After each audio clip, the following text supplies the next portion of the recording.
ఓటమి భయంతో టీడీపీ నేతలు దాడులకు పాల్పడుతున్నారని ఏలూరు వైసీపీ ఎంపీ అభ్యర్థి కారుమూరి సునీల్ కుమార్ ఆరోపించారు. చింతలపూడి నియోజకవర్గం రంగాపురం వద్ద దాడి ఘటనపై కారుమూరి సునీల్ టీడీపీ నేతలపై ఆగ్రహాన్ని వ్యక్తం చేశారు. కమ్మ ఆత్మీయ సమావేశానికి వచ్చిన తనపై టీడీపీ జనసేన శ్రేణులు దాడి చేశారంటున్న కారుమూరి సునీల్తో మా ప్రతినిధి శ్రీనివాస్ ఫేస్ టు ఫేస్.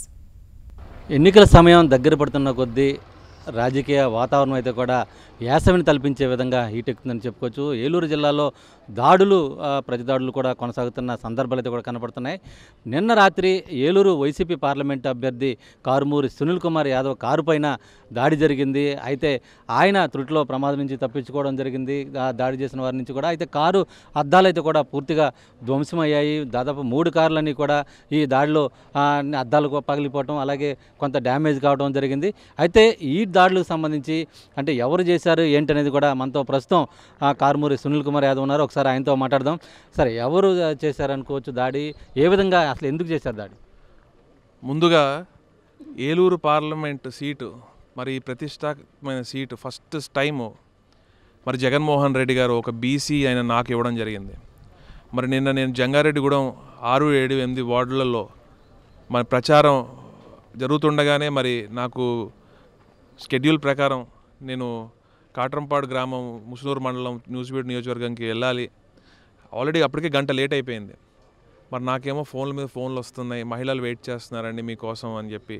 దగ్గర 150 కుటుంబాలు జాయినింగ్ ఉంటే మరి నేను హుటాహుటిన 7:20 ఆ ప్రాంతంలో మరి బయలుదేరడం జరిగింది. దారిలో మన రంగాపురం దగ్గర మరి తెలుగుదేశం పార్టీ కమ్మ ఆత్మీయ సమ్మేళనం జరుగుతూ ఉంది. అక్కడ రోడ్ బ్లాక్ చేశారు. సరే, రోడ్ బ్లాక్ చేశారు, ఎన్నికల ప్రచారం చేసుకుంటున్నారు, మనకెందుకు, మనం కూడా చేసుకునేది అదే కదా, మనం కూడా అదే చేసుకుంటున్నాం కాబట్టి రైట్ వెళ్ళి ఆ మట్టి రోడ్ మీదుగా మళ్ళీ డీరూట్ అయ్యి మనం వెళ్ళిపోవచ్చు అనమాట.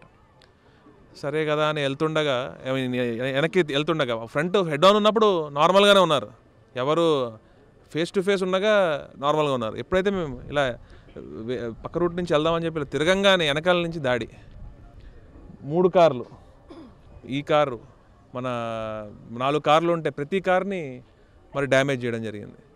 మరి ఇంత దారుణంగా ఇంత ప్రశాంతమైన ఏలూరు జిల్లాలో ఎందుకు ఇలా బిహేవ్ చేస్తున్నారో అర్థం కావట్లేదు. అంటే కావాలని జరిగిందని చెప్పుకోవచ్చా, లేకపోతే ఎవరైనా ప్రోద్బలంతో జరిగింది? అక్కడే ఉన్నారు మరి ఎంపీ క్యాండిడేట్, ఎమ్మెల్యే క్యాండిడేట్ మరి ఆ ర్యాలీలోనే ఉన్నారు.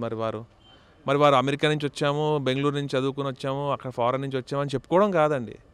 ఇప్పుడు కార్యకర్తల్ని సమన్వయం చేసుకోవాలి, లైన్లో పెట్టుకోవాలి. కానీ దెందులూరు, చింతలపూడి ప్రాంతంలో మాత్రం అరాచకం చేస్తున్నారు. ఎన్నికలు జరుగుతున్నాయి, ఎన్నికలు కూడా పూర్తి అవ్వకముందే ఇలా బిహేవ్ చేస్తుంటే అసలు. కానీ ఒకటి చెప్తున్నాను, మేము కానీ ఒక కనుసైగ చేస్తే తెలుగుదేశం పార్టీ వారు ఇంటి గడప కూడా బయటికి దాటలేరు. మరి అది అర్థం చేసుకోవాలి.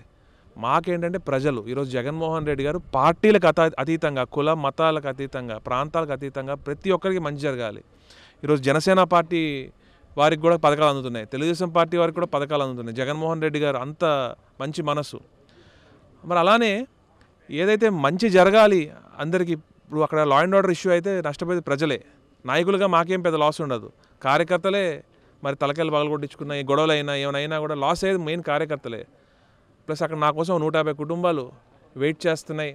మన లక్ష్యం అది, మన ఆ 150 కుటుంబాలను కలవాలనే ఇదితో మరి మేము వెళ్తుండగా ఇలా దాడి చేయడం మాత్రం కరెక్ట్ కాదు.